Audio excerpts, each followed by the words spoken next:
Free में शिक्षा दे रहा है। मैं वीरेंद्र सिंह जी को आमंत्रित करता हूं इस डिबेट में। वीरेंद्र जी, स्वागत आपका। इस योजना के बारे में आप क्या ओपिनियन रखते हैं? गांव में इस योजना को लेकर क्या चर्चा है? अपोजिशन क्या धारणा रखता है? देखिए, 2020 में जब ये योजना शुरू की गई तो उस समय भारत में और दुनिया में कोरोना की स्थिति थी। लोगों के पास, जो बहुत विकसित देश हैं, अमेरिका जैसे देश, इंग्लैंड जैसे, वहाँ पर भी लोगों को खाने पीने का संकट हो गया था। लोग 4-4 घंटे लाइनों में खड़े होते थे। तो ये योजना एक संजीवनी बनी कोविड के दौरान, लेकिन उसके बाद से ये मजबूरी बन गई, क्योंकि इस योजना से वोट मिलने लगा। अब इस पर अगर हम 5 साल के लिए लागू करती है सरकार, तो इसको हर साल इस पर करीब 2 लाख करोड़ रुपए के लगभग खर्चा आएगा। एक बहुत बड़ी रकम है, जैसा कि लोग बताते हैं। जो आंकड़े आए हैं उसमें यह कहा गया है कि 75% आबादी ग्रामीण क्षेत्र में और 50% आबादी शहरी क्षेत्र में फ्री का राशन लेती है। 5 किलो वाला ये जो राशन है, ये बहुत बड़ा मास्टर स्ट्रोक बन गया है भाजपा सरकार का, और इसी वजह से ये इसको ख़त्म नहीं होने देना चाहती, इसको जारी रखेगी वो। हालांकि 80 करोड़ से शुरू हुआ सफ़र 81 करोड़ 35 लाख पर पहुंच गया है, लेकिन इस देश की आबादी ही इतनी ज़्यादा है। तो ये मुफ्त की चीज़ों को लेकर जब चुनाव आता था तो हम लोगों ने दक्षिण भारत में सुना था कि राजनीतिक पार्टियां, कोई मंगलसूत्र बांटता है, कोई जो है टीवी बांटता है, कोई फ्रिज बांटता है, कोई स्कूटी बांटने का ऐलान करता था। धीरे धीरे वो परंपरा उत्तर भारत में चली आई और उसने बहुत बड़ा अपना पैर जमा लिया इस फ्री योजना ने, और आज वो पूरे देश में बहुत बड़ा मास्टर स्ट्रोक बनी हुई है।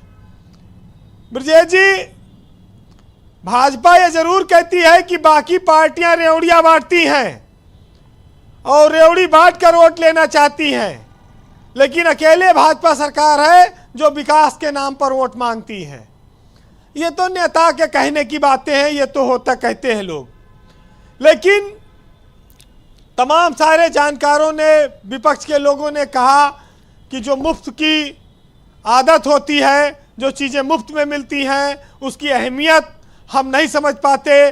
उसकी अहमियत धीरे धीरे खत्म हो जाती है, क्योंकि मुफ्त की खुराक से व्यक्ति कामचोर बनता है, आलसी बनता है, और मेहनत से जो चीज़ हासिल की जाती है, उससे जो पेट भरता है, वो सम्मान और स्वाभिमान बढ़ाता है।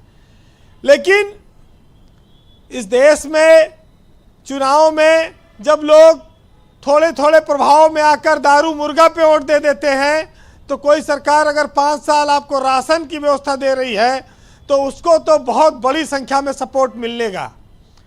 आज इस फ्री राशन की ही देन है कि जिसके चलते गरीबों की सोच भाजपा के प्रति बदली, खासतौर से एससी और ओबीसी वर्ग में, और सबसे ज़्यादा लाभान्वित होने वाली ये जातियां गरीब जातियां रहीं, और इसका फ़ायदा बीजेपी को वोट के रूप में मिला। और इसका सबसे ज़्यादा नुकसान अगर उत्तर प्रदेश में आप देखें तो मायावती के वोट में हुआ। जो बीजेपी ने सेंधमारी की है, वो मायावती का 12% जो वोट पहुंचा 22 से, वो इसी फ्री राशन की देन है। तो बीजेपी इस मामले को तो देखिए छोड़ेगी नहीं।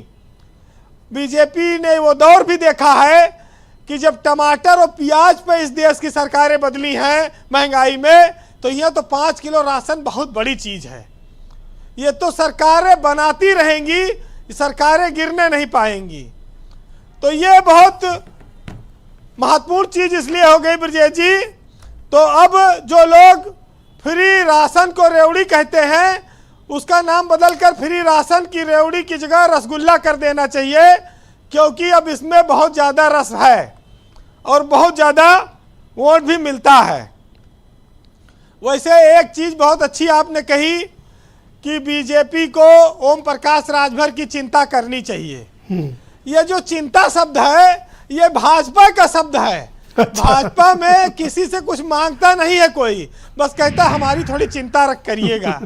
चिंता का मतलब समझ जाओ, पद भी, सम्मान भी और भी सब चीजें चिंता पे निर्भर करती हैं। इसीलिए मैंने अरुण से कहा कि भाई बीजेपी को आपकी चिंता करनी चाहिए। हाँ, चिंता वाली ही पार्टी है, चिंतन और चिंता दोनों। वहां नेता बहुत चिंता करते हैं एक दूसरे की, तो जल्दी ठीक हो जाएगा मामला, ऐसा लग रहा है। बिल्कुल ठीक है। देखिए, हमारे यहाँ इंसान को दो तरह की भूख होती है। एक भूख पेट की, जिसे हम खाना खाकर खत्म कर सकते हैं। दूसरी भूख बेईमानी की, जो पेट भरने के बाद शुरू होती है।